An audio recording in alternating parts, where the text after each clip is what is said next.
Good afternoon, guys. My name is Michael. Who's here for free coffee? You? It's okay. Okay. I'll just get some. 1 second. Um, no, seriously, I'm gonna try and talk about fundraising. Just so you know what we're gonna talk about this afternoon. Sure. Oh, it's here. Um, and the reason why I'm going to talk about fundraising is I've been doing this for quite a while in Singapore for a Singapore-based venture capital firm. The firm is called Golden Gate Ventures. And you might ask, why is a firm in Singapore called Golden Gate Ventures? Um, well, the heritage is quite simple. The co-founding team is from San Francisco, decided to move to Singapore and set up a venture capital firm to initially help out with the local startup ecosystem, and this is about 5-6 years ago. Eventually turned out to be a growth fund. We have around 34 investments across the region in Southeast Asia, ranging from e-commerce, logistics, payments and fintech, software as a service, bit of health tech as well. And we invest in across 7 or 8 countries. So of course Singapore, Thailand, Vietnam, Philippines, Indonesia, of course. We also invest in Hong Kong, Taiwan, Japan, and Korea, mainly because we see these as large and fast-growing markets with China as their big brother. But we're going to talk about fundraising today, and mainly because fundraising is a large part of our business. Startups fundraise, and it's always about startup fundraising, but also VCs have to fundraise. And because I've been doing this for quite a while, I always tend to help out our portfolio companies when they're looking to do follow-on funding. So this is me on a daily basis, crying over my desk when I had another no again. No, Michael, we're not going to invest in your company, or we're not going to invest in your fund. But this is what fundraising feels like at times. It's working through a lot of no's. It's working through a lot of people that are not interested in what you're wanting to offer them, but it's finding that 1% that is willing to invest in your company. The funny thing, the first company we've invested in, it's a version of Fresh Direct. I don't know if you know it, but they deliver grocery to your home. The company is based in Singapore. It's called Redmart. When they did their first round of funding, it was really early in terms of the startup ecosystem in Singapore, and they had around 80 investors on their cap table, which means 80 people, different people invested in their company, because it was so difficult to get the proposed amount from 1 or 2 investors. So they had to knock on every single door and take any check of anyone who was willing to invest. So a lot of informal investors writing very small checks. But eventually, they pulled through. They've been in existence for about 4 years now, making around 85 million in revenue a year in their 4th year, and worth over $200 million. So even with a small start, your company can grow very fast and very big. But fundraising is a very essential point of running your business. Is there anyone in the room, by the way, who has done fundraising before? Sorry? Has. Yeah, has fundraised before. Okay. Okay, so it's a rookie crowd. Very short bio. I'm a former entrepreneur. I sold my company about 15 years ago. Yes, I'm very old. I had an IT startup as well in Europe. Started with 2 friends. When it became a real company, we decided we wanted to do something else. So we sold our shares to a larger company, and I've been investing ever since. As part of my, I would say, giving back to the community, I joined the Economic Development Board, which was back then founded by the Prime Minister of the Netherlands. So I spent about 4 to 5 years helping the Dutch government with their economical structure in Amsterdam, Rotterdam, Utrecht, and Leiden.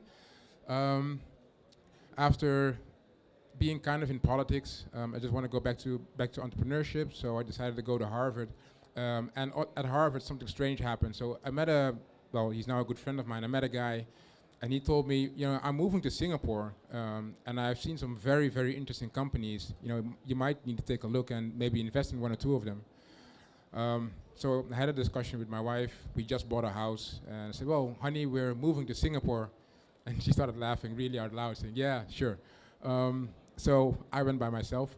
And year and a half later, I ended up investing in a company, the company I mentioned earlier called Redmart, as an informal investor.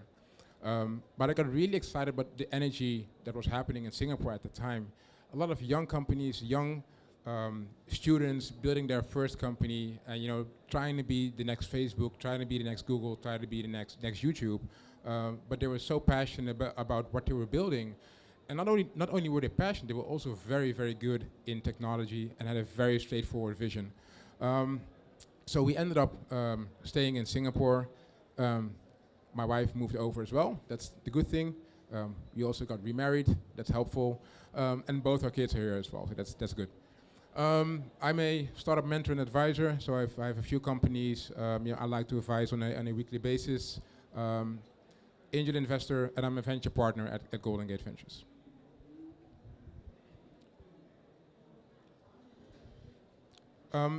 Whenever I talk about fundraising, and by the way, if there are any questions in between, just let me know. But whenever I talk about fundraising, I always discuss about you have to understand the landscape while you're fundraising. Especially now. I mean, the world is changing in a very fast pace. And whenever you try to get money, whether it's for your startup or whether it's for, in our case, for our fund, you have to understand what investors are looking for. So, for instance, if you're a company in Lebanon and you would approach us as a fund saying, Michael, we want to, do our seed round. Are you interested as an investor? Initially, I would typically say no, because our investment thesis is Southeast Asia and not the Middle East. So it's very important to understand the fundraising landscape you're in at this moment. And I added this little note. I looked it up yesterday on one of the blogs, and it's saying that actually people are investing less and less in venture capital. You wouldn't say it when you look at the headlines, because companies are still raising at a phenomenal pace and are raising very, very large amounts of capital. But when you look at, for instance, when you look at the seed stage deals, they are becoming less and less. So, for instance, Google Ventures announced a few days ago that they're doing less seed deals. SoftBank, which is a large investor in the Asian region, but also in the US, also announced that they want to focus on investing in later stage companies. This makes it interesting because it will mean that at an early stage, you will probably be talking to seed investors, or you'll probably be talking to angel investors or former entrepreneurs that are willing to take this high risk and invest at the seed stage. Also, emerging markets versus developed markets. We're seeing an interesting shift where the larger funds out of the developed markets are moving into emerging markets. I think Sequoia Capital, does anyone know who Sequoia Capital is, by the way? Few. Do we know what WhatsApp is, the communication app? They were an investor in WhatsApp before they sold it for over $1 billion.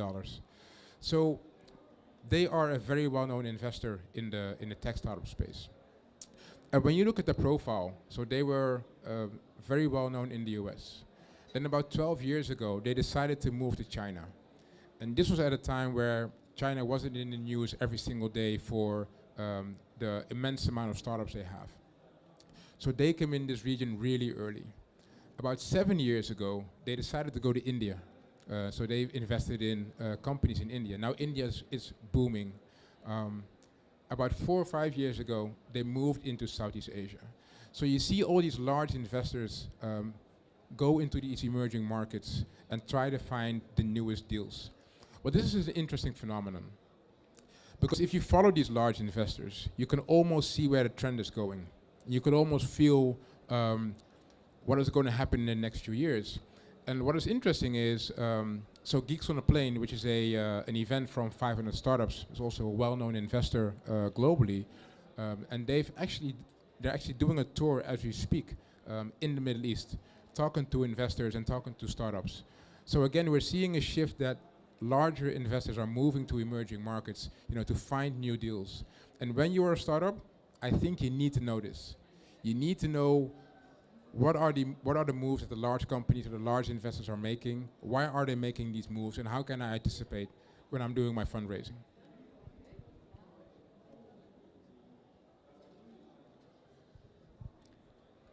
There are tons and tons and tons of investor types, and this is also something you really need to understand when you're thinking about fundraising. So when we started our first fund, what we did is we just called all our friends and family, saying, "Hey guys, we're starting a fund in Singapore. Are you willing to invest?" So we had around 20 to 23 investors. Again, all friends and family, former entrepreneurs that were willing to help us out with our first fund. The reason why we didn't go to a pension fund or a sovereign wealth fund, because it didn't make any sense. We were raising 6 or 7 million US dollars at the time. When I call a pension fund, they will say, well, that's our lunch money. It doesn't make any sense for us to invest in a fund this small. So really try to understand what type of investor you're looking for. Are you a later stage company or a later stage fund? It's much easier to talk to the bigger pension funds or the teachers' plans or the sovereign wealth funds or private banks. When you're early stage, really look at close by home. Start with friends and family. Start with this informal network to see if you can fundraise. It's also very different in how you present your fund. Our first fund was almost on the back of an envelope in terms of structure and how we promoted the fund. When you look at our second fund, which is 50 million, you'll see a huge shift in how we present our fund. It's way more documented. There's way more structures in place. It's a different setup than our first fund. So really, bear these points in mind before you go at fundraising.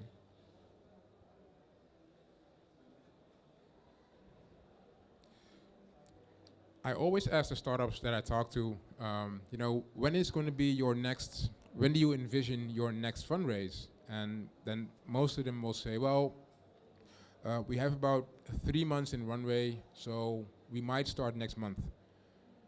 But I'm like, well, then you have 2 months to get investors interested, all the legal work done, negotiations done, and money in the bank. That's way, way too short. What would be the typical, good time to think or start fundraising? What do you guys think? 1 year? On the dot. At least 1 year. So even when we think about our next fund, so when we think about our third fund, which we're doing right now, we're thinking about 1.5 to 2 years out. You have to prepare fundraising. If you ever end up fundraising in Asia, then you will know it's all about relationships. It's all about building trust, which means that you will go to tons and tons of dinners and karaoke evenings and lots of drinking. Seriously, lots of drinking. But it will take you at least 12 months to gain their trust. And before they would even consider investing in your fund or investing in your company. So this means a lot of preparation. And I don't see it, except for the US, I don't know how it's here in Lebanon, but it's really a trust-based network, which means it has to take a lot of time and it has to take a lot of investment in talking to people and getting to know people before they are even willing to put in a check in your company or in your fund.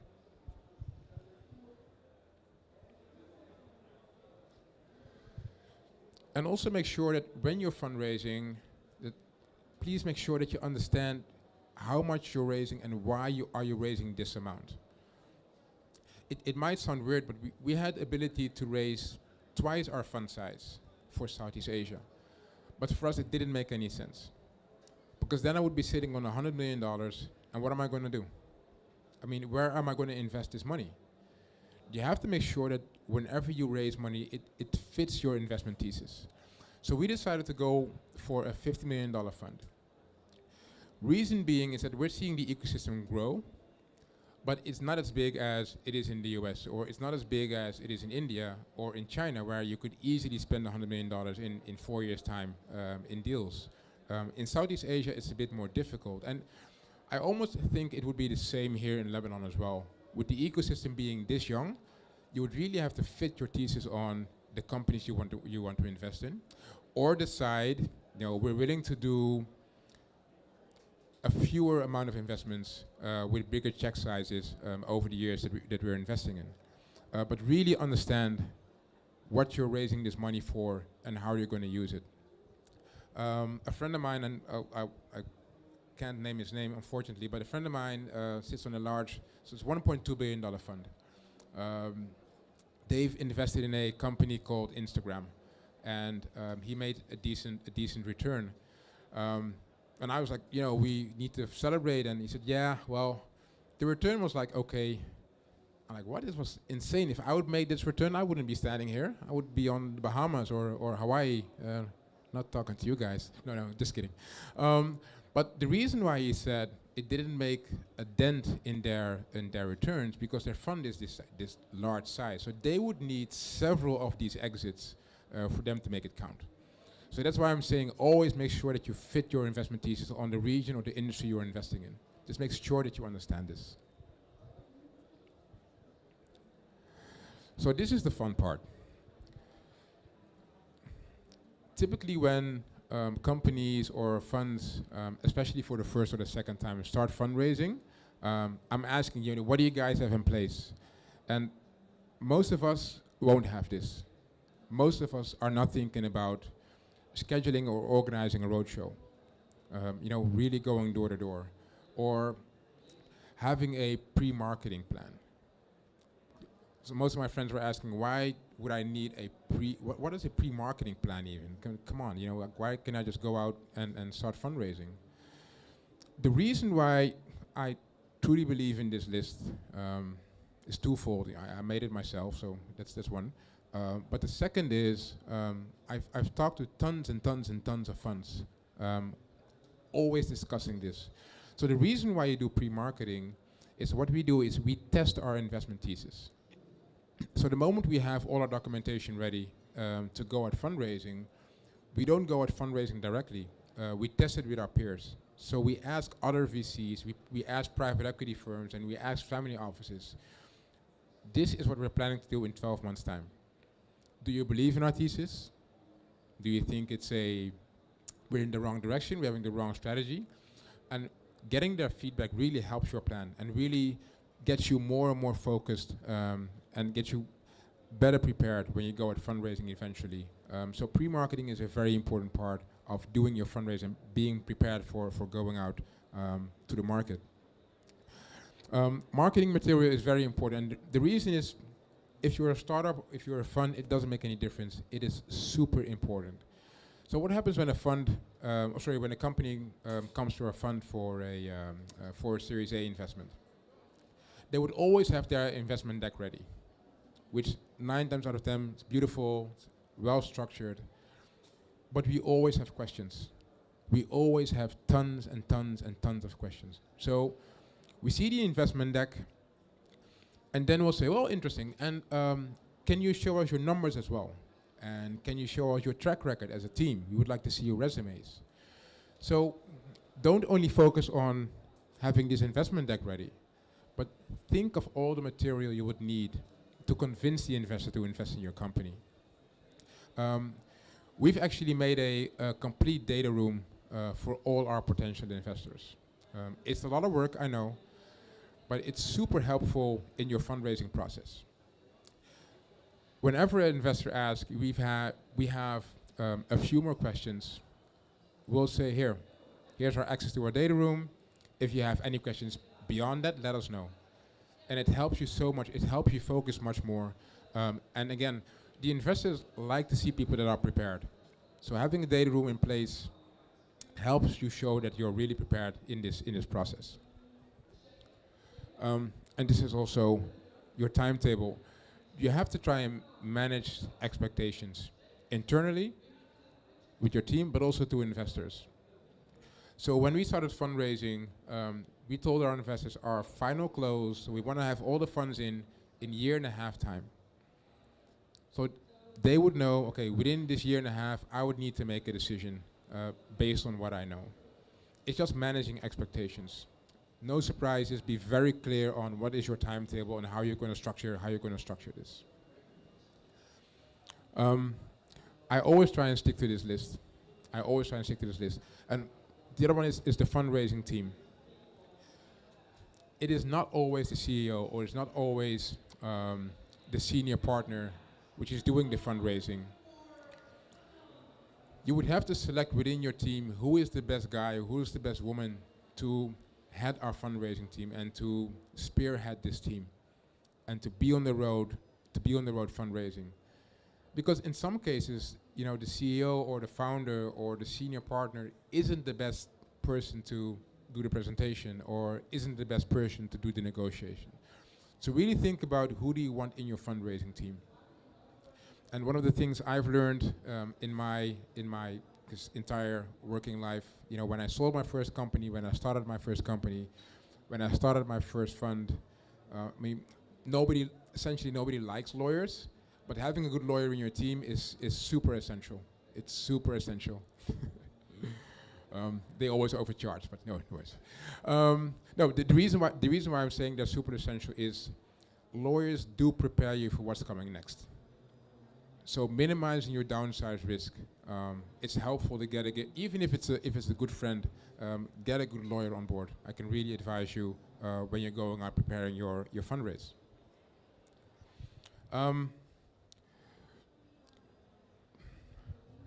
So what happens when you receive your investment? When you're done fundraising, well, most of us are very happy, and most of us shut the door.